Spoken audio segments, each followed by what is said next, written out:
Olá a todos, sejam todos muito bem-vindos a mais um episódio do Conversação, que acontece, né? É uma iniciativa da Casa Moveri em parceria com a Cipó Educação. A gente tem abordado nos nossos últimos encontros racismo institucional e uma série de assuntos que orbitam ao redor disso. E hoje eu estou aqui novamente com os meus queridos Almir José e Márcia Avelino, da Cipó Educação. Oi, gente. Para mim é um prazer estar aqui de novo com o Fabrício, da Zamoveri, com meu parceiro Almir, para falar um pouquinho desse tema tão importante, cada vez mais importante na nossa sociedade, que é a questão do racismo. Muito legal, Mar. Para mim também é uma muita alegria estar aqui com você, Fabrício, com minha linda companheira de vários debates filosóficos, não filosóficos, a Márcia Avelino, grande autora que eu gosto bastante, principalmente do seu posicionamento, e também é uma oportunidade da gente estar conversando sobre um tema tão delicado que, por vezes, ele é escondido, porque vai falar de certos tabus, que é a questão da saúde mental e a questão do racismo, juntos, atrelados num mesmo pacote, né? É Então, isso. para mim, é desafio. Legal. Legal, Almir. Obrigado por estarem aqui dispostos sempre aos temas que a gente propõe. E hoje o nosso tema ele vai falar um pouco sobre o impacto do racismo na saúde mental da população negra. E a gente convida você que está aí do outro lado a embarcar com a gente nessa conversa. Bom, vamos lá. Eu queria abrir a nossa conversa trazendo para vocês um questionamento de como é que vocês percebem o impacto do racismo, e a gente já trouxe algumas conversas, né? A gente já falou sobre a expressão do racismo, a gente já falou sobre o racismo institucional. A gente está fazendo uma linha aqui, né, de conversas para quem está acompanhando cada episódio, a gente tem aprofundado um pouco sobre esses impactos. E eu queria que vocês me trouxessem um pouco, que se vocês puderem, como é que vocês percebem o impacto mental, né, das pessoas que elas são expostas ao racismo diariamente, de uma forma tão enraizada, institucional. E aí, quando a gente fala de institucional, a gente está falando desse racismo que ele é estrutural, ele está em todos os lugares, a todos os momentos. Muitas pessoas acabam tendo que conviver, né, com essa violência diária que constitui o racismo. Então, queria que vocês trouxessem um pouco de como é que vocês percebem, tanto pode ser um olhar pessoal, um olhar de coisas que vocês tenham ouvido de outras pessoas. Vou deixar vocês muito à vontade para vocês trazerem aí que vocês perceberam, que percebem atualmente a respeito desse tema. Almir, quer começar? Vou começar com um relato. Primeiro, pensar que eu, como homem negro, nascido numa periferia, a questão da autoestima afeta muito a saúde mental. Então, quando se percebe introspectivo, cabisbaixo, por ser quem é, né? Então, muitas vezes, até no sistema escolar e no sistema cultural que nós temos, a gente é forçado a entender aqui uma perspectiva, uma adaptação do nosso ser a um ser que não é nosso. Traduzindo isso, somos forçados a negar quem somos. E aí a gente se descobre, aliás, a gente não se descobre negro, a gente é acusado de ser negro. E é uma das questões que eu sempre fui muito observador. Nas piadas desse racismo recreativo, que trabalham a questão egóica, forçam a gente a ter uma estima menor, e se nos afirmamos, somos acusados de ser metidos. Muito, não, ele é muito para ser quem ele é. Olha só, se achando, né? Então, esse tipo de falas que parecem não ter um efeito, elas vão incutindo em nossa cabeça, em nossas emoções, certas práticas, certas desafirmações. Somos incentivados a não nos afirmar, somos incentivados a não sentir, somos incentivados a desincentivar o outro que busca ser. Se eu uso um turbante, ai, para que isso? Se eu uso um brinco, nossa, mas não é muito. Se eu uso uma roupa colorida, uma bata, é falado, mas você não está na África. E eu falei, quem diz que na África se usa essa bata? Né? Então, assim, as falas elas desse tipo de racismo, tanto estrutural como um racismo que vem, que pode ser de uma forma recreativa, ela vem em formatos de desestímulo, sem dizer exatamente que aquilo ali, o mundo não te cabe. Então, um primeiro ponto dedicado a olhar é esse. O mundo que é apresentado a nós na escola, o mundo que é apresentado a nós de maneira desde o nascimento é um mundo não identitário. É um mundo que tira a sua oportunidade de acontecer, de ser, de se fazer enquanto pessoa.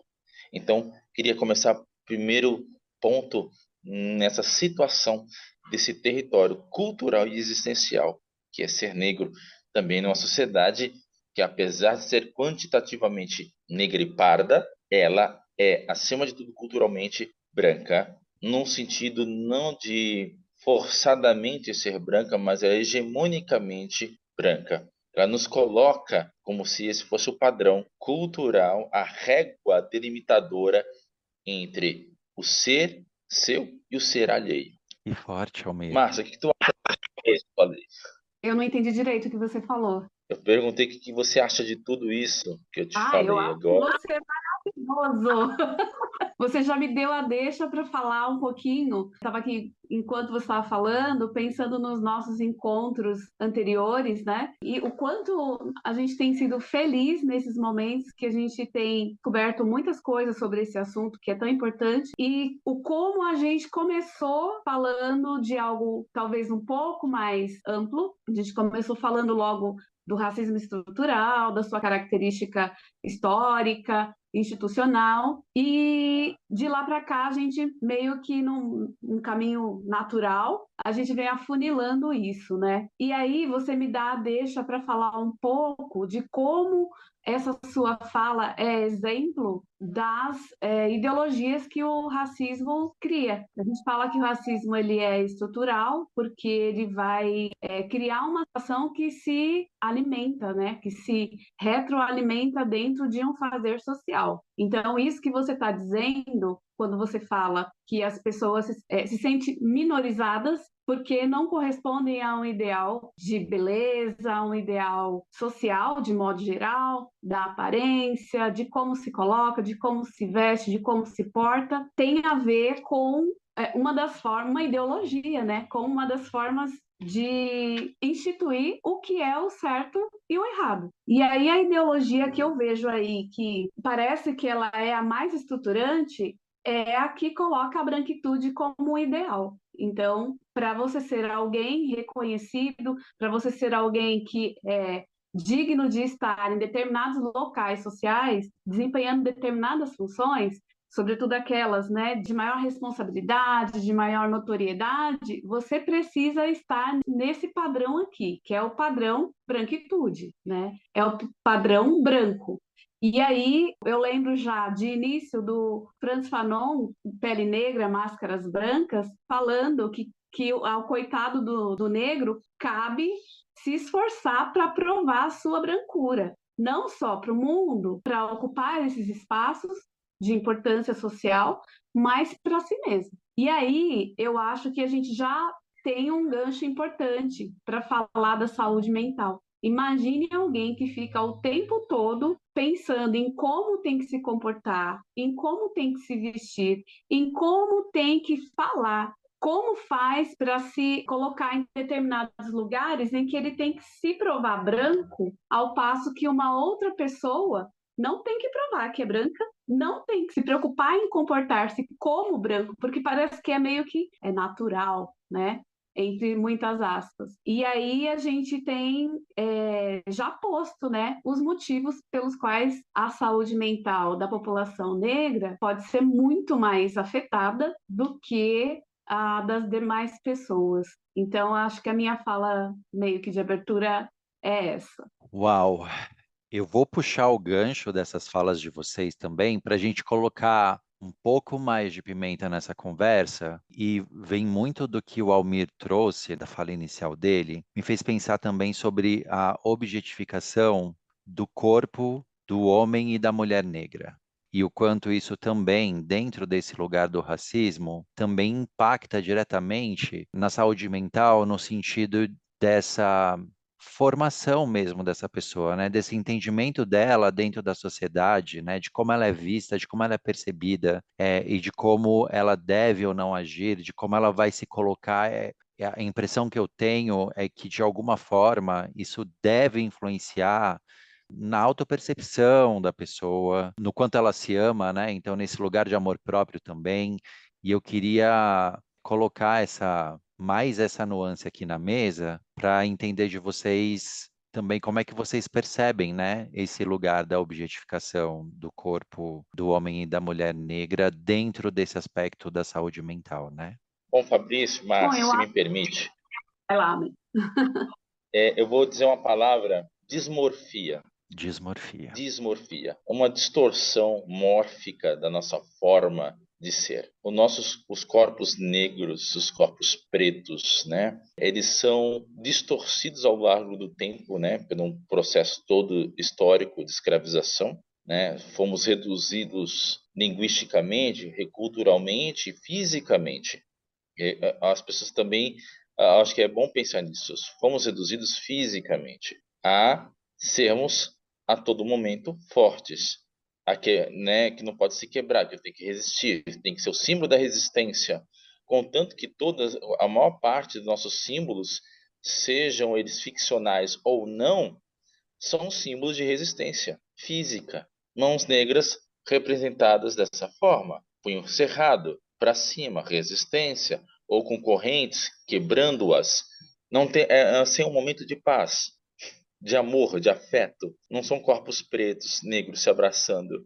Não é um grupo que está num processo de encontro com a sua paz. Também existe isso, estamos no processo, mas não somos representados assim. Somos representados como guerreiros nativos a todo momento, seja em filmes, seja ficção, heróis. Então, assim, existe uma guerra, por exemplo, vou usar aqui cultura pop. Existe uma guerra interplanetária lá entre seres fantásticos do mundo ficcional pop, de heróis. Quando é uma representatividade preta, a maior parte são representados sempre com símbolos tradicionais tribais. Não que não esteja, não que não seja, mas sempre no sentido de há uma forma de caracterizar algo antigo e nunca do presente. Quando está no presente, existe uma adaptação. Então, esse corpo preto, ele nunca tem um lugar de fato. Ele é sempre o excêntrico, o excepcional, o diferente. Então, olha que homem preto bonito. Não é que pessoa bonita. Ninguém Ou só fala, que homem olha, bonito, né? Fabrício, ou Fabrício, você é um homem branco bonito. Alguém já te disse isso, Nunca. né? Entendeu? Ou eu já ouvi particularmente, você nem é tão preto assim. Eu falei, que raio de fala é essa, É, né? que Como é significa? que é tirar de mim, a Márcia usou um termo muito mais apropriado, uma minorização, uma pequenação da minha identidade. Então, eu, para ser considerado preto, eu tenho que ter que tipo de nível de ser retinto? Qual é a graduação? Então, os corpos pretos foram reduzidos. Ou a sexualidade também, que nós já falamos esse termo no primeiro encontro, a cor do pecado, que somos retratados como criaturas afrodisíacas, prontas para qualquer páreo sexual, né? E o homem, então, preto, ele tem um arquétipo muito interessante, que é uma questão de dado histórico, acho que vem daí, que sempre é retratado como um ser excepcionalmente sexual, né? Ele tem que mandar bem, é o cara que tem gingada, ele tem que ter molejo, ele tem que saber tudo, ele tem que ser um monstro da cama. E fora que os atributos dele tem que ser sempre maiores, né? Então ele tem que alimentar o fetiche. E isso assombra a masculinidade do homem preto, que se torna tóxica, porque é incentivado a ser o malandro da quebrada, que não é um malandro saudável, é um malandro da quebrada que é um malandro de atender o perfil maloca, né? Às vezes no sentido ruim da palavra, da retratação do cinema, em que é o cara que fala gíria, é o cara que tem um semblante fechado, né? É o cara que vai peitar, ou seja, ele traz todos os traços de uma figura negativa. Apesar dessa figura negativa ser buscada não como pessoa, mas como um material exótico para sua exploração. E, ao mesmo tempo, essa estereotipação do homem negro impõe para ele uma obrigação, né? Ele tem que ser, porque ele tem que ser assim, né? Precisa performar, né? Precisa performar, exato. Ao mesmo tempo, parece que quando coloca o homem negro nessa condição que o Almir descreveu para a gente agora, parece também que tem a ver com justificar por quais meios eu consigo acessar determinadas coisas, porque não é pela inteligência, não é pela capacidade intelectual. Se eu estou com a mulher X, supostamente a branca não quereria ficar com ele, então, se ele está com a mulher branca, que está mais próxima do estereótipo idealizado, é porque ele é bom de cama, porque ele é o estivador, né? Porque ele é essa figura aí, é o malandro que consegue as coisas pelas beiradas, né? Então, realmente coloca para o homem uma condição psicológica terrível, né? É uma pressão. E aí, enquanto o Almir falava sobre isso, eu estava lembrando aqui também o quanto as mulheres negras têm o seu corpo exposto numa certa representatividade da mulher carnavalesca, a mulher que Nossa, sabe dançar, é a mulher que tem os quadris largos, que tem pernas grossas, não é? Que tem todo um corpo sexualizado, na verdade, e exposto, né? explorado, né, pela grande mídia, né, Márcia? Exatamente, assim, durante muito tempo a gente tem visto que só as mulheres pretas são colocadas, né? Ultimamente acho que a emissora que mais mostra isso tem colocado mulheres pardas, mas a vida inteira, que pelo menos a minha curta vida inteira, eu tenho visto as mulheres pretas ocuparem esse lugar, né? Sempre a mulher que representa o carnaval é essa, a do corpo perfeito, né? E o quanto é difícil ter esse corpo, porque o corpo da mulher preta não é esse corpo, na maioria das vezes. Bom, mas assim, o que eu também gostaria de trazer para essa fala do Almir com relação ao corpo tem a ver um pouco com essa questão heróica que ele traz. Mesmo nos atendimentos médicos, eu lembro que a gente falava disso há pouco tempo, nos atendimentos médicos também há essa suposição, né? Existem trabalhos, existem muitas pesquisas falando do quanto as pessoas pretas e pardas, quanto a população negra recebe menos anestesia em determinadas intervenções cirúrgicas ou microcirúrgicas, ou mesmo Trabalhos as de parto, né, Márcia?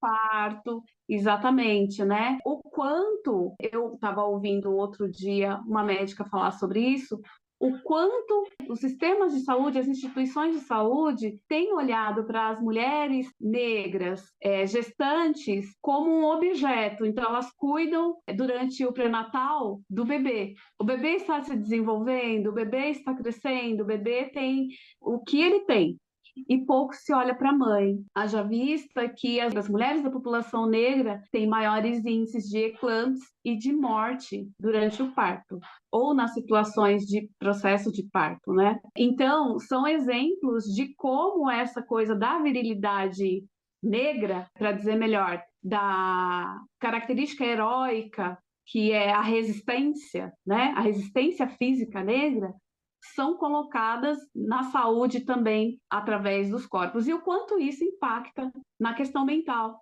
não é? Também recentemente eu vi uma entrevista muito antiga sobre essa questão da saúde da população negra, mas falando uma coisa que me chamou muita atenção, que quando se compara o atendimento de mulheres brancas e mulheres negras durante esse trabalho de parto, esse processo, né, de parto, o atendimento médico chega a ser 5 minutos menor. O tempo de atenção do médico ou da enfermeira com as mulheres negras chega a ser 5 minutos menor do que quando comparado com mulheres brancas. E isso, para mim, meio que complementa o que o Almir começou dizendo, né? Falando dessa questão de como o corpo negro tem que ser. Porque, veja, não é só a questão de você colocar, idealizar o corpo humano e dizer, olha, o modelo antropológico é esse aqui.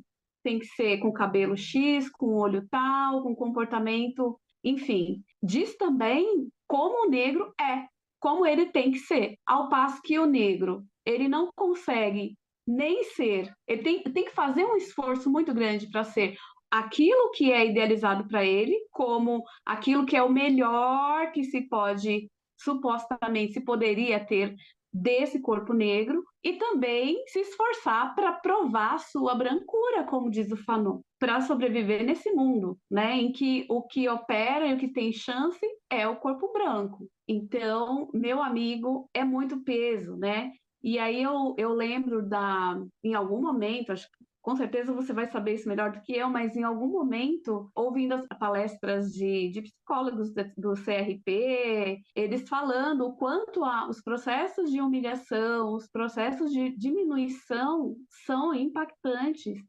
para o desenvolvimento de problemas mentais, como a depressão, como a ansiedade, Sim, enfim, sim. acho que é isso.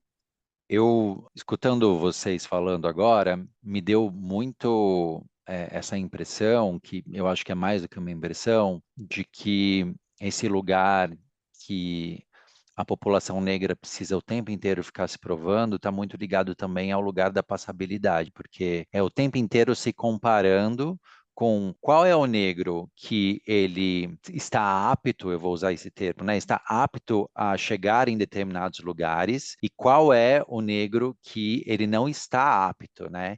E uma luta, me parece, constante para você conseguir atingir determinados padrões, determinados patamares de passabilidade, que me levou um pouco para o nosso maravilhoso, finado, talentosíssimo Michael Jackson e todo o processo que ele viveu, né? Que a gente durante muito tempo não entendeu e que durante muito tempo não foi conversado. Eu ainda não vejo muitas conversas a respeito de todo esse processo de violência psicológica que provavelmente ele deve ter sofrido, para ele se colocar numa situação onde ele sentia também que ele precisava de alguma forma estar dentro de um determinado padrão para continuar ali como um artista vendável, renomado. Vocês têm alguma visão que pode estar completamente diferente da minha? Se eu estiver falando alguma besteira, por favor, me corrijam. Mas eu tive a impressão de que, através do que a gente está conversando aqui, que talvez ali também a gente tenha nuances de sofrimento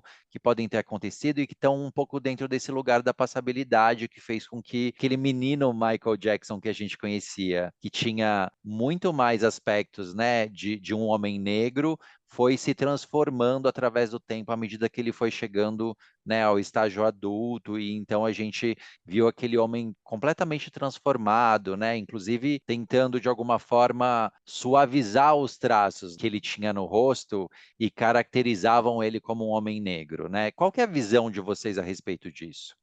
Eu concordo, Fabrício, com você.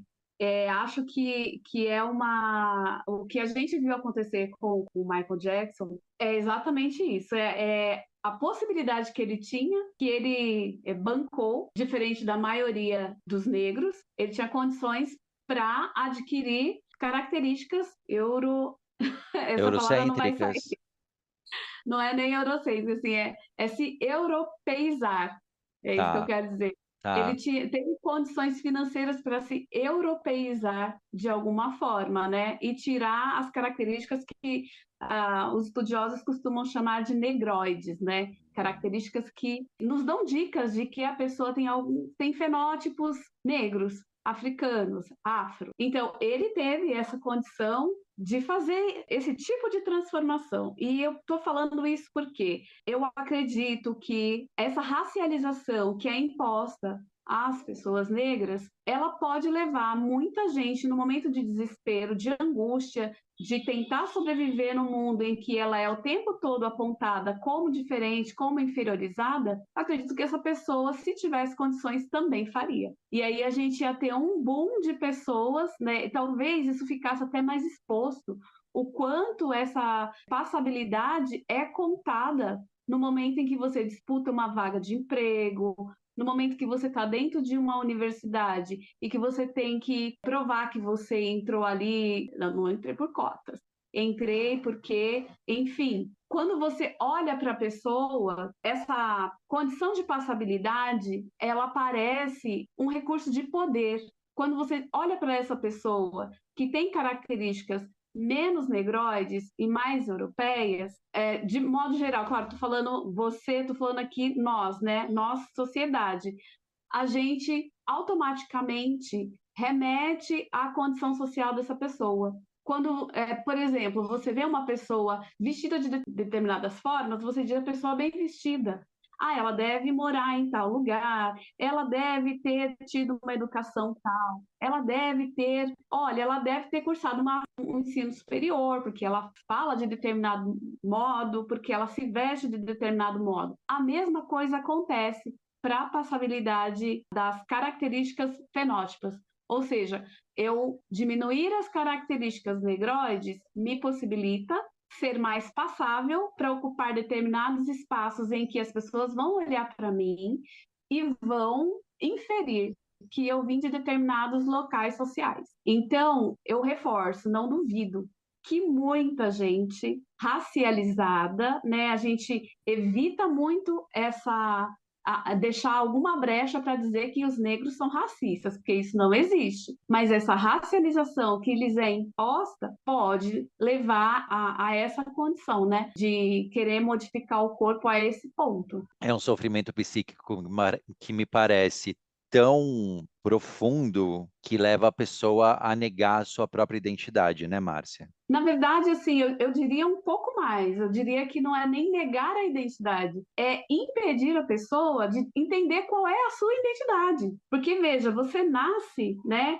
A Bell Hooks, ela tem um livro muito bacana, mas muito bacana mesmo, que chama-se Vivendo de Amor. E nesse livro, ela vai falar um pouco sobre o amor como cura. E ela vai começar já na introdução falando de como ela nasceu num lugar em que ela era amada pelo pai e que era o paraíso de amor dela. E que quando ela perde esse pai, esse paraíso vai embora junto. E o quanto foi difícil recuperar isso. Então, ela está falando isso para dizer o quanto essa identidade negra precisa ser descoberta como processo de cura.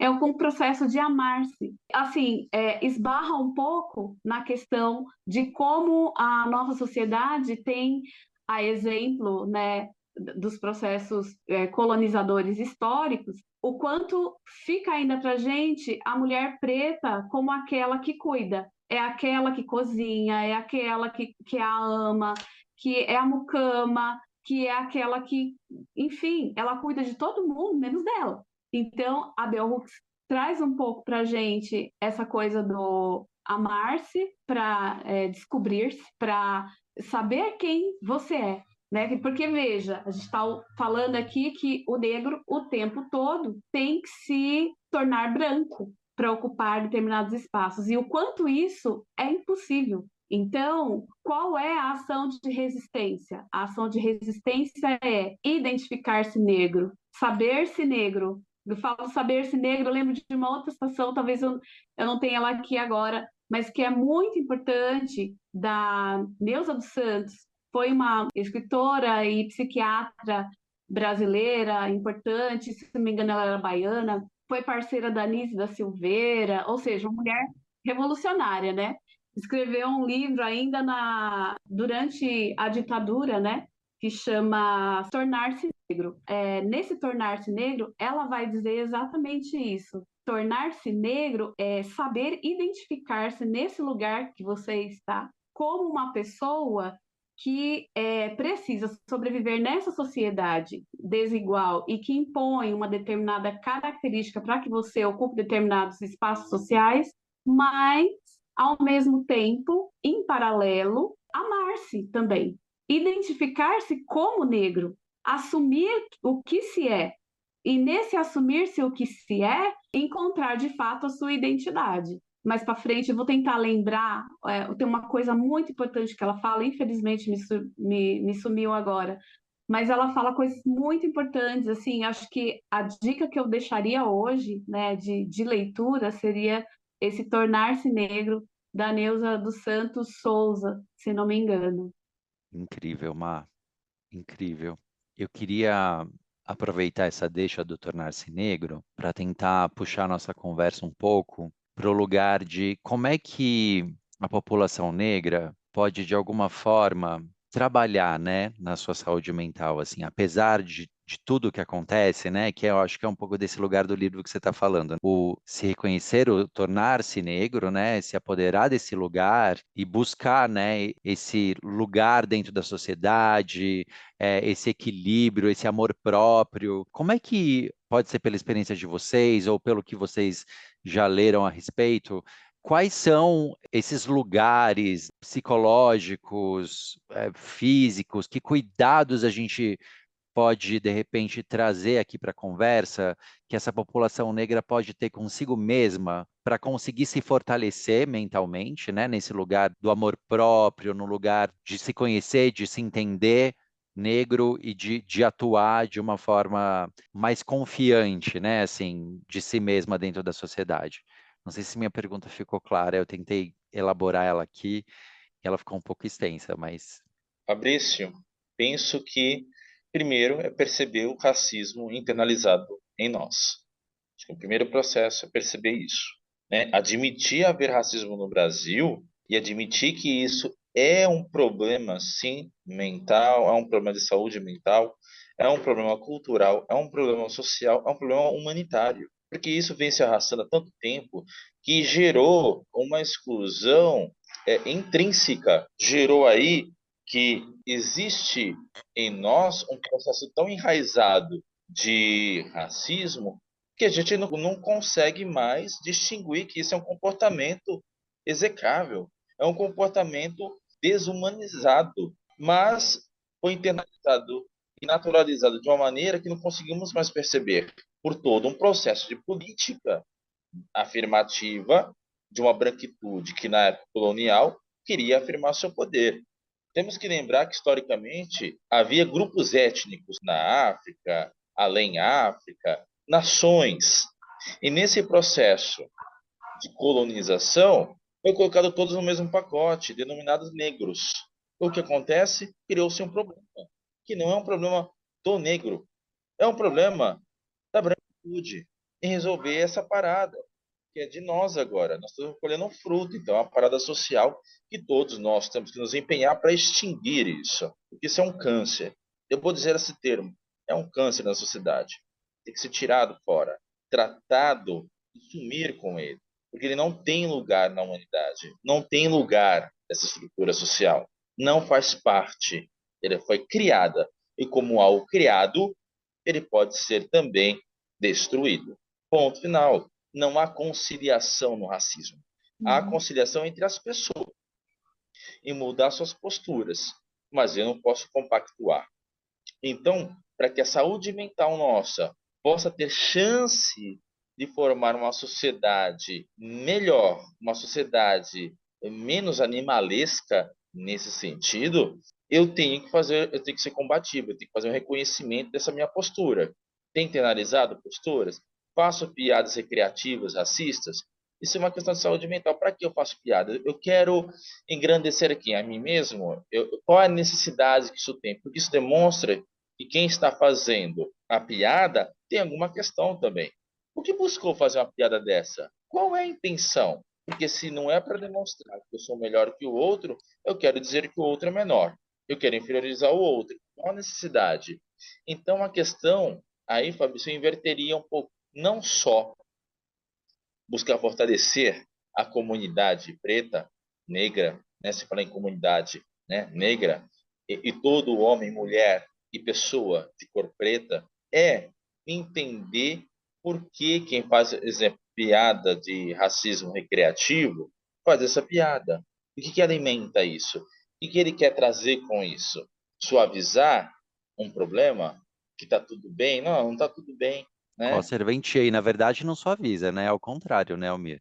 Acaba É, agravando a situação. porque assim, isso é um pensamento de quem não viveu, não vive a situação. Não está Você, do lado de lá. eu só estou brincando. É a mesma coisa que você pegar uma mulher vítima de violência doméstica por parte do machismo e fazer uma brincadeira com ela sobre agressão física e falar para ela: eu só estou brincando, relaxa, você é muito mimimi. Essa pessoa precisa de ajuda, Fabrício, não é a vítima.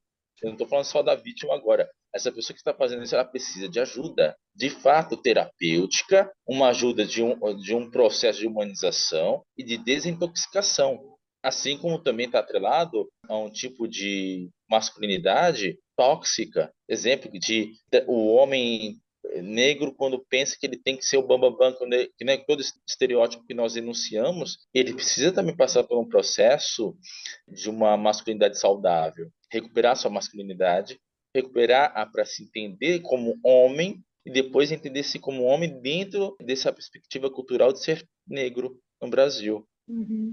Então existe todo um processo de base, de construção do ser para caminhar para outro processo que é entender-se como negro nessa circunstância tão caótica que a gente vive. Márcia. Então, queria aproveitar para dizer duas coisas, assim, uma delas é uma provocação, tá, Almir?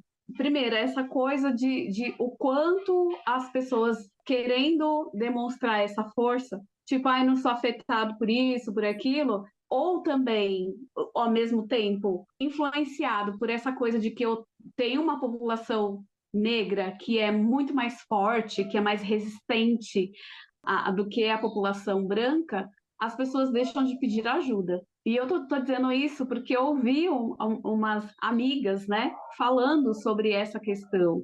Elas estavam dizendo do quanto as mulheres negras, acredito que os homens também, não são ensinados a pedir ajuda, porque tem o tempo todo que demonstrar a sua força, né? E o quanto isso vai criando uma situação ali em ebulição. Então, só para complementar o que o Almir está dizendo, mas aí, enquanto ele falava, até anotei aqui para não perder o rumo, só queria fazer uma provocação de que a gente está falando, a gente não pode perder de vista que está falando de uma racialização que acontece dentro de um sistema econômico, não é? Chamado capitalismo, reforçado por formas políticas neoliberais que precisam que alguns tenham muito, e aí não é muito só econômico, de dinheiro, mas é muito também de status social, cultural, enfim, é preciso que outros tenham pouco. E o racismo, ele é construído dentro dessa perspectiva política como uma forma de justificar, porque esses aqui são os que ganham pouco e trabalham muito. Então, por que é importante, eu acho, a gente ter isso em vista? Porque não adianta a gente pensar que o consultório psicológico, ou que a escola, ou que a instituição que eu trabalho vai me ouvir, eu vou ter um lugar de fala, eu vou entender os processos históricos e aí eu vou superar essa questão do racismo. Então, assim, é só para deixar essa provocação. Eu penso que sempre quando a gente fala desses temas, assim como quando a gente fala das questões da mulher, a gente não pode perder de vista que a gente está dentro desse sistema e que lutar contra essa questão é também, e ao mesmo tempo, sobretudo, eu diria, pensar nesses processos que a gente está, né? E esses processos que a gente está também arraigados em nós, né? Então, talvez, quando o Almeida coloca, né, que por que a pessoa usa o racismo como recreação? Porque ela simplesmente quer dizer que ela tem mais. Isso é acúmulo, gente. É acúmulo de alguma coisa, que seja um status, uma coisa besta, né? Mas, veja, é um pensamento capitalista que está aí. Eu preciso ser mais do que o outro para que eu me sinta bem. E a gente aprendeu isso.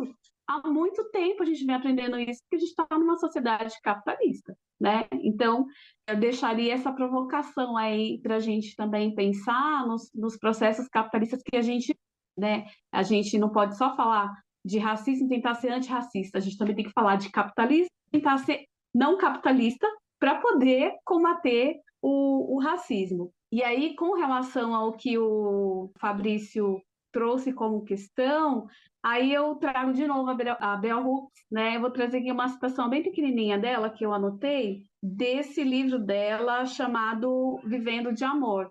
A partir do momento em que acreditamos, de preferência desde criança, que nossa saúde emocional é importante, poderemos suprir nossas outras necessidades. Isso é muito forte, gente. É muito forte. Isso casa com a gente falar que é preciso a gente pedir ajuda, a gente aprender a pedir ajuda. E aí é para a população negra, claro, mas principalmente a população negra, pobre, periférica, os pobres de modo geral. Nós precisamos aprender a pedir ajuda. A gente não pode tentar resolver tudo sozinho. Essas minhas amigas que estavam falando, por acaso, dessa dificuldade que elas têm de pedir ajuda, quando elas falavam dos processos de infância delas, elas estavam falando de o quanto a gente é ensinado a engolir o choro, né? O quanto a mãe e o pai, na tentativa de formar uma pessoa forte, porque você é negro e você vai ter que resistir a um mundo que vai estar contra você, dizia: olha, você tem que engolir o choro, seja forte, não chora. E o quanto isso é não pedir ajuda. Então, acho que é isso, Fabrício. Não sei se eu falei demais, desculpa. Hoje eu estou muito Imagina, falando, Fabrício. eu tô amando. Assim, as falas de vocês são sempre muito ricas, muito esclarecedoras e muito fortes. Eu espero que todo mundo que tem acompanhado as nossas séries de conversas consigam realmente refletir sobre tudo que a gente está trazendo aqui, que consigam de fato expandir essa conversa para os seus círculos, né? Porque acho que a nossa ideia aqui é plantar uma semente na cabeça de cada um que está vendo aqui essas conversas, para que essas conversas sejam levadas para os seus círculos sociais, para que a gente consiga, de alguma forma, expandir essa consciência para além das nossas bolhas, né? Para que a gente consiga entender como é que cada um de nós consegue participar dessa luta antirracista, compreendendo com empatia e amor como é estar do outro lado, né? E aí eu tô falando um pouco de mim, assim, toda vez que eu tô com vocês, eu consigo entender um pouco através da fala de vocês, claro que de uma forma superficial, um pouco da dor de estar aí do outro lado. Eu jamais vou me sentir, me colocar num lugar de, eu entendo que, né, a pessoa negra está passando, porque isso é impossível, mas eu consigo de alguma forma empatizar com essa situação. E eu acho que isso dá para gente um pouco mais de fogo para a gente querer combater isso, que como o Almir trouxe de uma forma brilhante, é comparável a um câncer da nossa sociedade, de fato. E câncer a gente tem que extirpar. Câncer, ele muitas vezes não adianta a gente querer combater ele só no amorzinho. Às vezes a gente precisa ser cirúrgico. E realmente extirpar, eu acho que é a palavra que ela ilustra bem qual é o nosso papel diante do racismo na sociedade. Antes da gente terminar, eu sei que você já trouxe, inclusive, dois nomes de livros. Eu queria só que você trouxesse de novo o nome de um ou dos dois livros que você citou, para a gente deixar para quem está acompanhando a gente essas leituras que podem fazer com que a gente continue esse nosso aprendizado aqui fora desse momento. E Almir, se você também depois tiver alguma indicação de algum livro, algum filme, algum artigo, algum vídeo na internet, pode ser no YouTube, fiquem à vontade também para trazer, por favor. O Tornar-se Negro, da Neuza Santos Souza, eu deixaria também como super recomendação, gente, a leitura assim para se deleitar mesmo, o Vivendo de Amor, da Bell Hooks, e deixaria também Pele Negra, Máscaras Brancas, do Frantz Fanon, que é um clássico, né, gente? É por aí que você está começando, né, Fabrício? E uma potência, né? Eu Uma lembro de potência. você ter falado desse livro. E também queria recomendar, eu não assisti, assim, assisti meio por cima, mas gostei de muitas partes do que eu vi, que é um microdocumentário, é um negócio muito pequeno, deve ter, sei lá, 15 minutos, 20 minutos, que chama-se Do Amor à Cura, que é justamente um documentário pequenininho, pautado no livro da Bell Hooks, esse Vivendo de Amor. Ele está no YouTube. Muito legal, Obrigado pelas dicas. Almir, Então, sugeri aqui da Michelle Alexander, uma norte-americana, é escritora, que ela vai trazer um livro chamado A Nova Segregação, que vai trazer um pouco sobre as questões culturais, sociais, de encarceramento em massa nos Estados Unidos, que é bastante interessante para ver como esses corpos pretos, negros, são tratados. Pretos por causa da identificação do objeto de busca e apreensão, e negro por causa que é contra uma cultura também. Essa é uma indicação. Outro que é um livro que já pode ser citado aqui pela Márcia, é da Djamila Ribeiro, Pequeno Manual Antirracista, Eu acho que vale a pena essa leitura, ela traz muitas referências e é excelente, porque é uma linguagem acessível e vai falar também do sistema de opressão que se manifesta dentro do racismo, né? Então, o racismo é, se não, um sistema de opressão, tanto quanto o machismo, quanto a homofobia, e que vai falar de uma sociedade que cria desigualdade. Ela não é desigual, mas ela cria desigualdades. E que sociedade é essa? E aí eu faço aqui uma outra provocação para finalizar minha fala para Márcia, que eu acho, Márcia, que não é uma provocação, mas a sua premissa é uma verdade. Ela é criada dentro do sistema capital, de competição, de manipulação e de, vamos dizer assim, de manter um tipo de status quo A manutenção dos intencional. privilégios, né, Almir? Uhum. Eu sempre vi isso, vão acabar conosco. Aí vem aquelas falas estapafúrdias, né, que a gente não tem como pensar de que são mentes que precisam de ajuda. Uhum. É verdade, concordo. Gente, muito obrigado. Eu amo estar aqui com vocês. Espero que a gente se veja logo de novo, que a gente tenha outros papos assim. Eu aprendo demais com vocês. Eu nunca vou me cansar de dizer isso. É um privilégio estar aqui com vocês. É um presente poder aprender com vocês. E a gente se encontra num próximo momento, onde a gente vai estender essa nossa prosa boa e aprofundar um pouco mais sobre esse papo de como é que a gente consegue combater o racismo estrutural, como é que a gente consegue ser antirracista nesse mundo onde, meu Deus. Muito obrigado. Márcia e Almir, muito obrigado. E a gente se vê no próximo episódio. Eu espero que vocês tenham gostado desse. Se vocês gostaram, por favor, curtam, compartilhem. A gente fica muito feliz de poder alcançar mais e mais pessoas que talvez precisem escutar, com certeza, eu diria, não vou dizer talvez não, que com certeza precisam escutar um pouco dessa mensagem que a Márcia e o Almir estão trazendo. Até a próxima, gente. Obrigado. Beijo para vocês. Até.